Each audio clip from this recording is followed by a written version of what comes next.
Assalamualaikum warahmatullahi wabarakatuh. Kami dari kelompok 4. Sebelumnya perkenalkan nama saya Fitria Hermawan dengan NIM 2006755. Di sini saya sebagai moderator.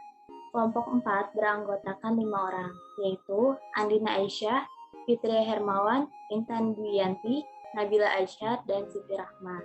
Di sini kami akan menyampaikan materi tentang keharusan dan kemungkinan pendidikan.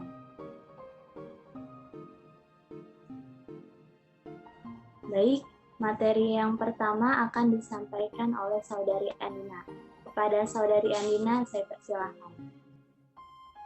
Terima kasih kepada moderator. Sebelumnya izin memperkenalkan diri, saya Andina Aisyah dengan NIM 2006606. Sini saya akan menjelaskan tentang tujuan pendidikan pedagogik. Tujuan pendidikan pedagogik seperti halnya sama dengan semua tujuan yang lain. Pendidikan akhir-akhirnya tercantum sifat-sifat dari nilai dan perbandingan mutu nilai yang diakui dan jarang diterima sebagai sesuatu yang turut mengatur serta menentukan hidup manusia tersebut. Tetapi pedagogik tidak dapat memutuskan tentang nilai-nilai itu dan demikian juga tentang perbandingan. Karena itu adalah hak antropologi filsafat dan oleh karena itu pendidikan tidak dapat berlangsung karena pendidikan itu sendiri. Tugas pedagogik ialah memperlengkap pandangan tentang wajar manusia dengan pandangan tentang wajar anak. Anak itu harus secara lambat laun menjadi dewasa. Dan hal itu tidak akan dapat terlaksana bila terhenti pada nilai-nilai kebijakan. Perkembangannya juga tidak akan tercapai. Pendidikan tidak akan berhasil bila nilai-nilai yang berlaku bagi orang dewasa dianggap sama dengan nilai yang berlaku bagi anak. Sekian penjelasan dari saya kembalikan kepada moderator. Baik, terima kasih kepada Saudari Andina. Materi selanjutnya akan disampaikan oleh saya sendiri. Penentuan nilai dan pandangan wajar manusia. Bila suatu pandangan tertentu tentang hakiki manusia diterima bagi seseorang pendidik, maka hal itu barulah mengindikasi bahwa pendidikan dalam rangka pandangan itu memang mungkin dilakukan.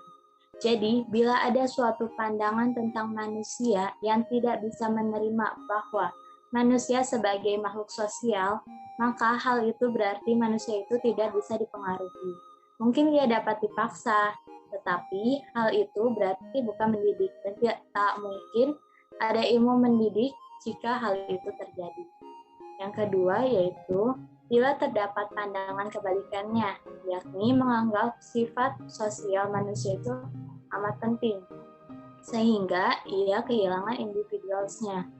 Maka hubungan sosial yang tampak keluar itu merupakan bentuk kesatuan belaka.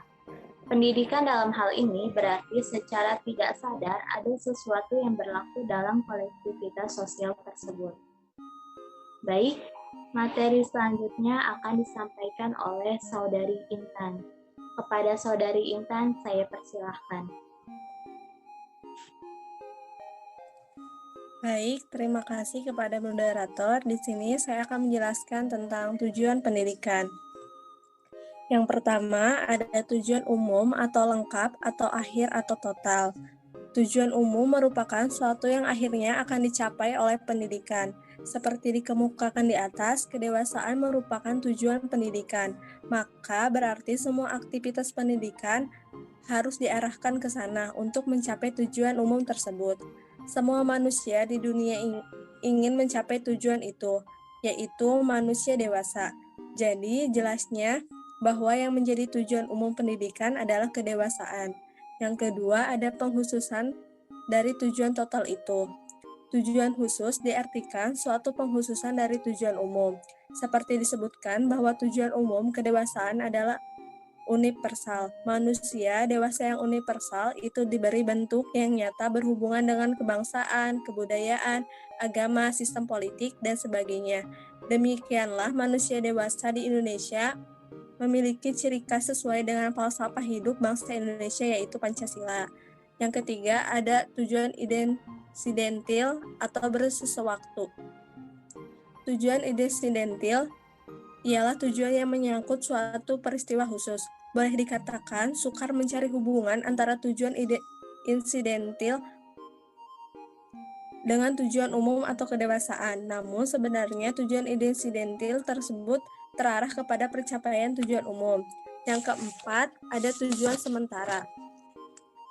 Tujuan sementara ialah tujuan yang terdapat pada langkah-langkah untuk mencapai tujuan umum. Karena itu tujuan sementara lebih dekat dengan tujuan umum dibandingkan dengan tujuan insidentil seperti dijelaskan di atas. Tujuan sementara merupakan titik perhatian sementara yang merupakan persiapan untuk menuju kepada tujuan umum. Tujuan sementara memberikan kesempatan kepada pendidik untuk menguji nilai yang ingin dicapai segan perbuatan nyata. Dari kenyataan yang dialaminya diharapkan anak akan mengetahui kebenaran yang sesungguhnya. Yang kelima, ada tujuan tak lengkap. Tujuan tak lengkap ialah tujuan yang berkenaan dengan salah satu aspek pendidikan. Disebut tidak lengkap karena setiap tujuan yang dihubungkan dengan salah satu aspek pendidikan berarti tidak lengkap. Perlu diketahui bahwa kita tidak boleh mementingkan hanya salah satu saja, sehingga mengabaikan aspek yang lainnya. Aspek-aspek tujuan tak lengkap misalnya pendidikan jasmani, pendidikan sosial, pendidikan kesusilaan, pendidikan estetik atau keindahan, pendidikan religius, dan sebagainya. Yang keenam, ada tujuan intermedier atau pelantara. Tujuan perantara ialah tujuan yang melayani tujuan pendidikan yang lain, merupakan alat atau sarana untuk mencapai tujuan yang lain. Sekian penjelasan dari saya kembalikan kepada moderator. Baik, terima kasih kepada Saudari Intan atas pemaparan materinya. Materi selanjutnya akan disampaikan oleh Saudari Nabila. Kepada Nabila, saya persilahkan. Baik, terima kasih kepada moderator. Sebelumnya, izin memperkenalkan diri. Nama saya Nabila Azhar dengan NIM 2010029. Keharusan pendidikan. Mengapa pendidikan merupakan suatu keharusan? Keharusan manusia untuk mendapatkan pendidikan diantaranya, anak dilahirkan dalam keadaan tidak berdaya. Pada saat anak manusia lahir, belum bisa apa-apa. Sampai usia tertentu, anak membutuhkan orang tua. Anak lahir perlu bantuan orang lain seperti ibu dan ayah untuk melanjutkan hidup dan kehidupannya. Tidak seperti binatang. Begitu lahir, sudah dapat berbuat sesuatu untuk mempertahankan hidupnya. Misalnya anak harimau, begitu lahir, setelah dibersihkan oleh induknya, ia sudah bisa bergerak mencari susu di induknya.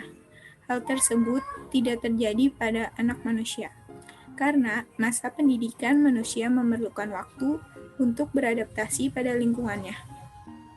Oleh karena itu, anak atau bayi manusia memerlukan bantuan, tuntunan, pelayanan, dorongan dari orang lain demi mempertahankan hidupnya.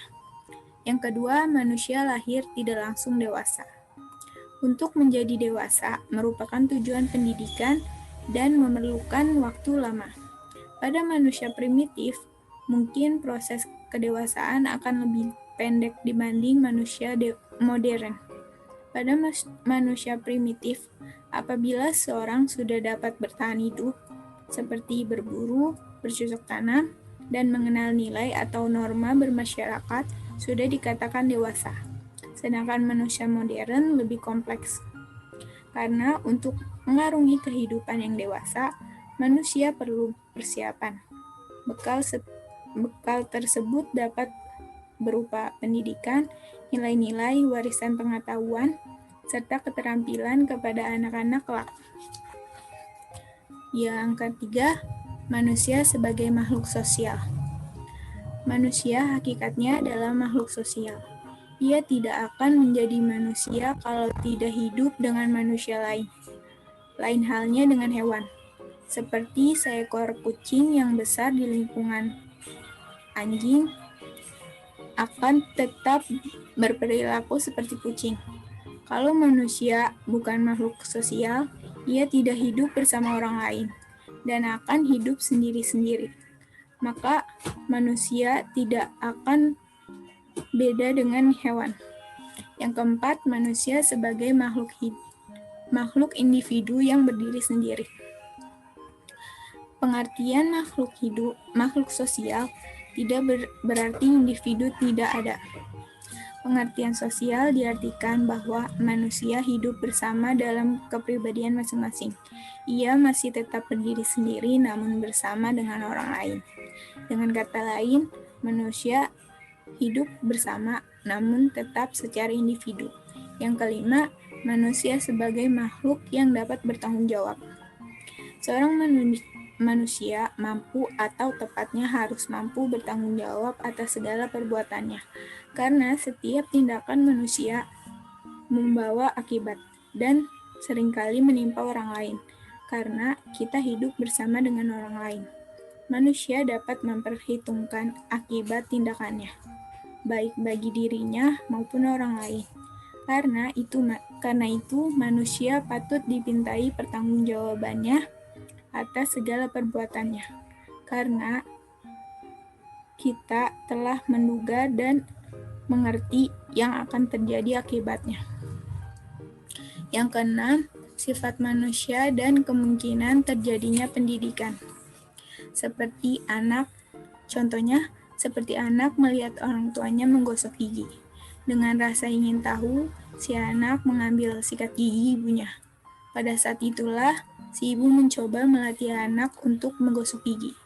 Dari kejadian tersebut, masih belum dikatakan pendidikan yang sebenarnya, karena anak belum memahami dan menyadari apa artinya perintah yang dilakukan orang tua tersebut bukan pendidikan, tapi suatu dressur atau suatu pembiasaan yang dilatih terus-menerus.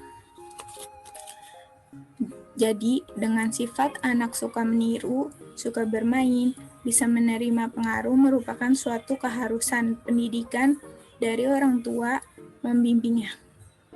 Pendidik harus menjadi contoh bagi anak didiknya, memberi pengaruh yang positif untuk mengisi kedewasaan anak kelak. Sekian, kembali kepada moderator. Baik, terima kasih atas pemaparan materinya. Materi selanjutnya akan disampaikan oleh Saudari Siti Rahma. Kepada Siti Rahma, saya persilahkan. Bismillahirrahmanirrahim. Assalamualaikum warahmatullahi wabarakatuh. Sebelumnya izin memperkenalkan diri, nama saya Siti Rahma Az-Zahra dengan NIM 2004484. Di sini saya akan menjelaskan tentang kemungkinan pendidikan. Kemungkinan pendidikan tidak dapat disamaratakan bagi semua orang. Nah, tidak dapat dikatakan bahwa untuk semua orang terdapat batas kemungkinan dididik yang sama, sebab masing-masing individu itu bersifat unik. Secara umum, dapat dikatakan bahwa kemungkinan dididik itu tercapai manakala tidak dapat dikembangkan lagi lebih lanjut di kehidupan rohaninya, khususnya kehidupan moralnya. Adapun yang menjadi latar belakang dapat beraneka ragam, mungkin karena bakat bawaannya, mungkin karena potensi kecerdasannya yang berbeda, seperti berbeda dalam potensi kecerdasan intelektual, kecerdasan emosional, dan kecerdasan spiritual, atau mungkin terdapat kelainan. Nah, pada manusia juga ada hal-hal tertentu yang didapatnya secara alami, dan hal itu tidak dapat ditawar-tawar lagi, misalnya seperti tentang bakat dan juga jenis kelamin. Nah, orang dilahirkan dengan bakat bawaan tertentu.